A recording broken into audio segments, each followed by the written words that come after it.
This review that I'm about to embark upon might be a tremendous mistake. I guess you and I are gonna find out together. Because as my devoted cult members know, I am not a gamer. I do not game, I do not play games. I was really addicted to The Sims for a while, but I feel like that's its own thing. I don't know anything about Five Nights at Freddy's, and the thing is, I don't care to know. This review may be deemed as scandalous by the fans of the Five Nights at Freddy's games. The thing is, I'm a movie reviewer. I don't care about the game. I don't care about the lore or how the game supplements the movie, because a movie should be able to stand on its own, regardless of how many Easter eggs and stuff there are that make it more fun for fans. So do with that what you will, I guess. You might also be wondering why I mentioned my devoted cult members. If that didn't make you click away, then that's good. That's a good start for us. Basically, my subscribers are worth so much more than that to me. You see, they have not only subscribed to my channel, but they have devoted their souls to me, the Antichrist. I hold on to them, I take care of them, and my cult members in return subscribe to this channel. They engage with the videos, they click the like button, they click the notification bell, that way they never miss our next meeting. They also leave comments, all in an effort to appease the algorithm gods, really. So if you want to join, all you have to do is click subscribe. It's the easiest cult to join in the entire world, pretty much. I don't really know where to begin with this review, because as my followers know, when my videos are unscripted, I just talk out of my ass for about 20 to 30 minutes and we see what comes of it. I guess my main thesis of this video is something that I already mentioned. You can have a movie that is full of lore from the game and Easter eggs that gets fans excited, but it can also be a good movie that stands on its own. Five Nights at Freddy's is not that. Let's walk back a bit. Let's talk about how I entered the movie. I entered the movie having recently re-entered my Hunger Games era. That was big for me when I was 12 years old, okay? So a little over a decade ago, I was obsessed with the one PETA Malark. I've always been Team PETA, and that's a hill that I will die on. Gail can go to hell. I recently reread all the books. There is the new Hunger Games movie coming out in like a week from now. So I'm back on that, especially with Jennifer Lawrence having starred in No Hard Feelings. That was a big movie for her this summer. Now Josh Hutcherson is starring in the biggest horror movie of the year. The Hunger Games girlies are back like they've never been before. So I was really, really excited to see him back on the big screen, and of course, Matthew Lillard. I am such a Matthew Lillard type of girl. I am a Stu lover. He does it a little bit more for me than Billy. Shaggy Rogers is like my dream man, if that gives you any indication to how I feel about Matthew Lillard. So I was beyond excited to see my boys on the big screen again, and also that it was going to be one of the biggest horror movies of the year. I have also stuck by the side of Blumhouse through all these years, even through Halloween Ends and The Exorcist Believer. I was like, you know what? That happened. The Exorcist Believer did happen. But we still have Five Nights at Freddy's to look forward to. That's going to be their biggest release of the year. So it's got to have something. And the thing is, for a lot of people, it did. For the fans, it absolutely did. I think it almost has, like an 88% on Rotten Tomatoes from the audience. On Letterboxd, it's a little bit more mixed because the critics are also on Letterboxd and all of our scores kind of go together. Not doing great on Letterboxd, is it? No. I watched the movie on opening night on Friday night, but I didn't go to the theater, and let me tell you why. Gamers scare me. I would not be surprised if at least 12 of them have not already left Wilden comments on this very video. You probably won't see them though, because those comments get screened and then I get to laugh at them later in private. They scare me, and I don't want to be in a theater full of people that smell bad. Also, to get one thing straight here, there are people who play games, and then there are gamers. There are some people that it is a lifestyle for them, okay? They are gamer before they are human. Would the world be a better place if those people went outside more? Absolutely, and I'm cheering for that. I'm glad this movie did that, but was I gonna subject myself to that type of crowd? No. So was my experience maybe not quite as good as it could be if I were in theaters? Yes. I watched it at home, but I do have a nice big old 55-inch TV. I got a great sound system here. So as far as watching it at home goes, that's pretty good. I don't really think that it took that much away from it. I think maybe some of the moments with the animatronics would have felt obviously a lot more grand in the theater. Maybe the sound design would have been more effective because I know that it's playing in Dolby Cinemas, but I don't think I would have gotten that much more out of it if I saw it at the theater, but just thought that was a relevant disclaimer. I don't know where to begin. I guess let's talk about some positives, and I'm gonna try to stay away from spoilers for a while, but I'm definitely gonna get into some, and probably throughout the review I'm gonna get into some light spoilers because I just feel like for most non-gamer adults, like your general person walking down the street, I figure majority of my audience is that type of person.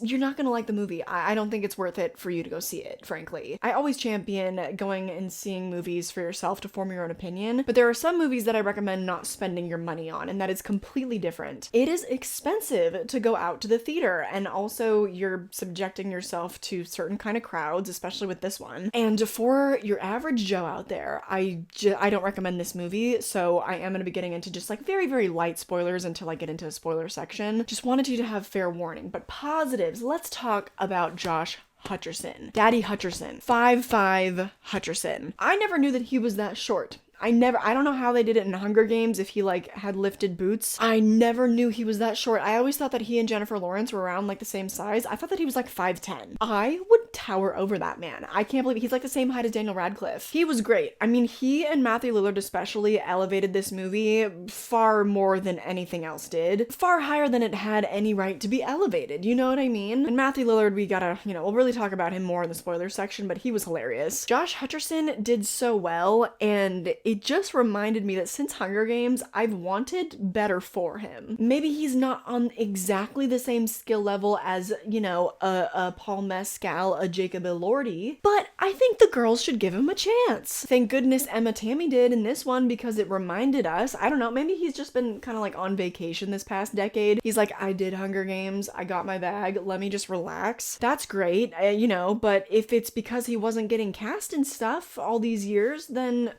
he deserves better. I just think he deserves better, and so it was a joy to watch him in this movie. He kept me engaged. Despite how much I didn't like the movie, I enjoyed watching Josh Hutcherson, so he made the entire movie watchable. It's not like the movie was entirely unwatchable, despite how low of a score I gave it. What did I give it? 2 stars, or did I give it 1.5? I give it 2 stars. Yes, 1 for Josh, 1 for Matthew. My review has almost 100 likes. Oh my gosh, you really liked this one. It was really in-depth, and it was just like really rich. You want to hear it? My Letterboxd review says, the fuck? Deeply unserious. Why did so many of you guys like that? I guess that resonated. I guess a lot of people were feeling that way. Let's look at the Letterboxd score. A 2.6 with like kind of an overwhelming amount of people, almost 25,000 people actually giving it a perfect score, which I think is like skewing it a little bit. But yeah, Joshy boy, he made it watchable throughout the runtime at least. Matthew Lillard has his few shining moments, and you'll know them when you see them. The animatronics also were so well done. I was just on a live stream and a lot of people were telling me that they thought that it was CGI, I guess because the animatronics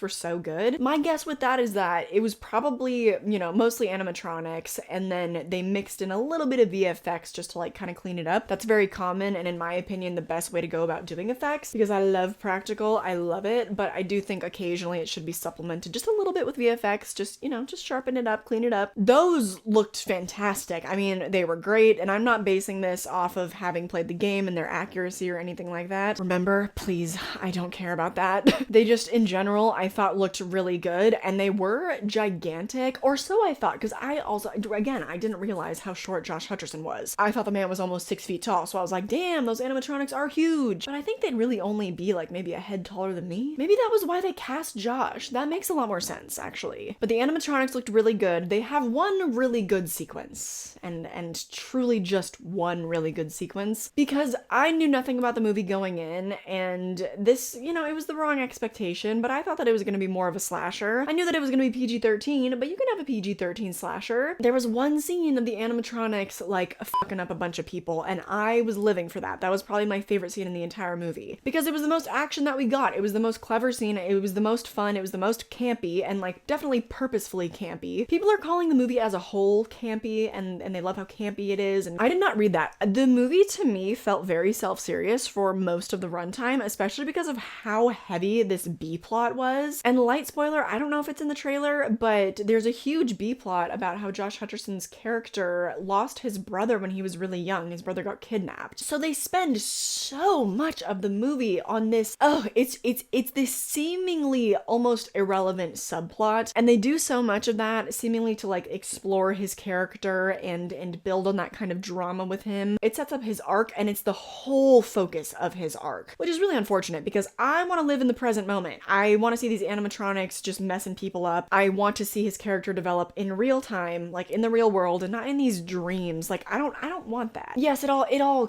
came together in the end. It all connected at the end. It just was really weird upon my first viewing when I didn't know that's what the vibe was going to be about. It felt very aimless to me for a very, very long time. And this was partially intentional because like there's a big reveal, there's like some plot twists and stuff that don't happen till the third act. For me though, it was a little bit too late because the movie's almost 2 hours long, and that is far too long for what we got. I needed like 2 or 3 less dream sequences. I needed the C plot to be removed about him like possibly losing custody of his little sister. I needed all of that to go away. It's not that I don't appreciate when a silly movie tries to have some meaning with their characters and the relationships between the characters. In fact, I eat that shit up. However, when you're making Five Nights at Freddy's about animatronics that kill people, like evil Chuck E. Cheese, I'm gonna need you to be a little less serious. I'm gonna need less of that. I'm gonna need more gore. I know that it's like a lame complaint to be complaining that it's PG-13 and not R, but the way that this movie just would have been serviced so well as an R-rated dark comedy, I can't get over it. Just a really, really sore missed opportunity. And maybe all of that is part of the lore of Five Nights at Freddy's, and you have to play the games to care about that. I don't know, were you going into the movie expecting like a sibling drama, a custody battle drama, a child kidnapping drama? I don't know, it just was weirdly heavy, and so then obviously because it was in this movie, it felt really out of place because they didn't give that storyline its due. That's very deep, it's very sad, it's heavy, like you gotta go in with that, you gotta go all in with that. But then that character lore serves as the backdrop for this goofy ass premise of animatronics killing people, and it's I was very confused. How I was supposed to feel during this movie. And of course, when you watch a movie, you're just supposed to feel how you feel. You just let it happen, and then afterwards, maybe you unpack it and you unpack the creator's intentions. But sometimes a movie is so messy and all over the place that you just end up confused how to feel while you're actually watching it. And it's distracting you, and you can't just be like, well, let's let the movie let me feel how I feel. Sometimes it's so bad and all over the place that it's like, okay, now what in the hell were they trying to do right now? And I had a lot of those moments during this movie. Because when you're that confused, the only saving grace is trying to consider what the intentions of the filmmakers were. And I couldn't even figure that out. The fans love it though, so I know that it's doing something right, but I think the average moviegoer is just gonna be fucking lost. And most people in the world are the average moviegoer. You know, that's like the point that I'm making. And of course, the movie is for the fans. But also, of course, it still could have been a good movie on its own. Hence, we circle back to my thesis. One of the most jarring things about it too is that it felt like this movie would have come out a decade ago. It stars the girl that we love from the first season of You. She plays Beck, Elizabeth something. She also stars in this 2019 movie called Countdown, and it has a very similar energy. Countdown is that movie, do you remember? It released theatrically. It's about that app that you download and it tells you when you're gonna die. It's another really goofy PG-13 kind of CGI fest. Just a good, dumb, terrible time. But I would rewatch that one because, you know, it's bad, but it's entertaining, kind of like The Bye Bye Man. That's another good comparison actually, but I'm telling you, it had a very like 2010s type feeling to it. And is that on purpose because of something about the timeline of the game and all of I don't know. And that's the thing, that is like one of the major complaints about the Marvel franchise these days. The only people that are still clinging on to it are the people that are so deeply involved with the comics that know all the lore. At this point, even though I watched the first like 25 films of the franchise and I was on board and I knew all the lore from those films, it's gotten to a point now where even I've fallen off. Because I was never into the comics, like I'm not into it like that. But with all these TV shows and all these bad movies and everything now, like it's too much. Even I'm done. So I can also kind of liken it to that, how people are kind of fed up with Marvel. It's like I feel kind of negatively about this movie for very similar reasons. Because it makes me feel like anything that would be good that I could appreciate about it, I would have to have all of this extensive knowledge about the lore just to keep up with and possibly enjoy the movie. That's not good. I just feel like it's kind of a lose-lose, because if the intention is to bring more eyeballs to the franchise, or maybe I shouldn't call it a franchise, but just the video game, if you want more people to like buy the game and all that and whatever, I feel like this movie would be such a turnoff. Like I am in even less of a rush now to ever try to play that game, because if the lore from the movie is the same as the game, I want no part of it. No. And I can't even believe some of this stuff happened in a PG-13 movie. Just overall, I think for general audiences, it's going to be such a turnoff, and I don't see how this would be beneficial for the game. Or for Blumhouse. Blumhouse is 2 for 2, just absolute shares with The Exorcist Believer and Five Nights at Freddy's. I don't know what happened. I don't know what happened. Blumhouse, you used to be my girl. You used to be my gang. Blumhouse released Get Out. Like, do you remember that? Do you remember 2017? And I don't know what the plans for this would be. I would assume they're probably going to give it a sequel, because remember Megan did extraordinarily well. That's getting a sequel, and that movie also wasn't good. I'm sorry. I know. I'm sorry.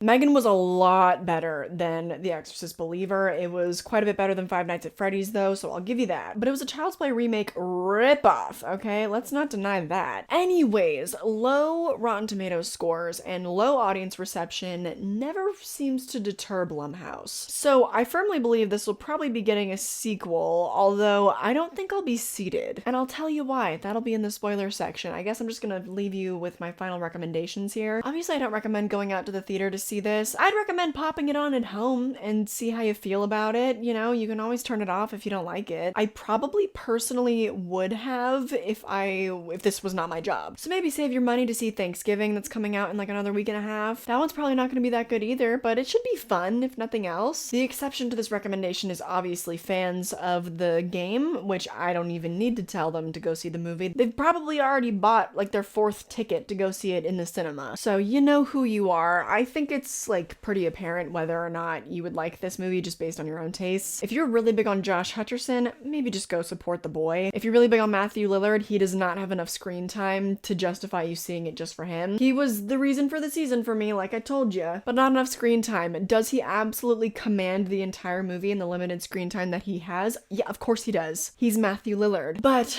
even he couldn't save it. So 2 stars for the boys, but that's it. Now, I just want to briefly get into spoilers. I don't think I have that much to talk about here because my general thoughts they kind of cover everything. But the whole child kidnapping plot line, that's just not what I signed up for. And maybe that's a terribly invalid complaint because maybe that's what the video games are all about. I have no idea. But once we got to the end and there was the grand reveal, I was like, you robbed me of this for the entire runtime until now. I've been watching Josh Hutcherson just barefoot, groaning around this forest trying to find his brother, when I could have been delighting in the fact that the ghosts of children and their mangled bodies inside these animatronics were killing people. We could have been doing that the whole time. That reveal should have been the first act turn. And then maybe we get the Matthew Lillard reveal in the final act, you know? Although, I don't know, I'm against that too because, like I said, I called it. You don't cast Matthew Lillard only to have him seated at a desk for a few scenes in the very beginning of the movie. What do they think, was stupid or something? No, you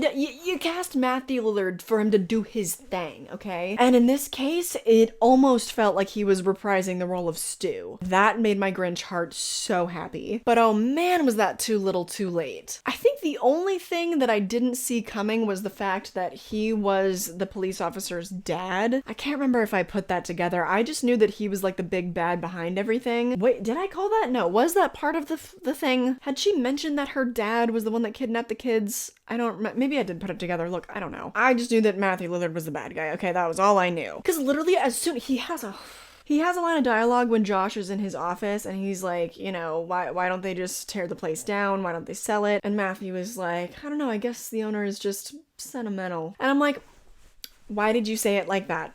Just so frustrating. It's a PG-13 movie, yes, but why do we need to dumb things down for the kids? We don't. Kids are a lot smarter than we give them credit for. He shined though, and that was one thing that I loved about the movie. The fact that like the animatronics and stuff literally would like overtake people's bodies. They seemingly kind of just like embedded themselves and kind of ground you up and just I don't know how to explain it. You know what I'm talking about. Was it incredibly morbid for a PG-13 movie to include the fact that the children's bodies were inside the animatronics? Now, I was a little bit like, wait a minute, I don't, when she was talking about how, oh, they searched the place up and down, like they ripped it apart, whatever, but there was one place they didn't look. And I was like, why? Why wouldn't they look there? That's so dumb. I mean, if you're gonna search the place by every single inch, why wouldn't they do that? Why wouldn't they look in the animatronics? Those things could have easily been hollowed out. You could store a whole bunch of stuff in them. Cause they don't know. They don't know. What if the owner had decided to take out all of the robotic bits, all of the machinations and stuff? Like, they don't know. How did they not think of that? So that annoyed me a little bit. I felt like that was kind of a plot hole. But the whole idea was like, well, it's too horrible. Of course they didn't think to look there, and that's actually valid. But I don't know, I still feel like those cops were dumb. That was one part of it that I really, really liked, and I wish that it was kind of more intense. You never really get a feeling of the identity of the children that were kidnapped and killed and like placed in the animatronics. I think that would have been a lot cooler. I wish we spent more time on that than Josh Hutcherson's whole missing brother thing. Like, why did that have to be a tie-in? Why did that and you know how I knew something was up with that and how I knew Matthew Lillard was a bad guy? Because again, in the interview situation, he like wouldn't even read his last name out loud. He had like a little bit of shock about it. He was like, oh, your name is Josh Hutcherson? I know his name wasn't Josh Hutcherson in the movie. I don't know his character's name. I don't care. And he was like, oh, you know, he was like a little bit taken aback by this guy's last name. And I was like, okay, so you know something about him. There's some connection here. Oh, I don't like having my intelligence questioned, but I'm getting far too heated about that. It's deeply unserious. I don't need to, it doesn't matter. I think it would have been enough if he was going through this custody battle and that was like sort of the drama that set the foundation for his arc. All these dreams and everything,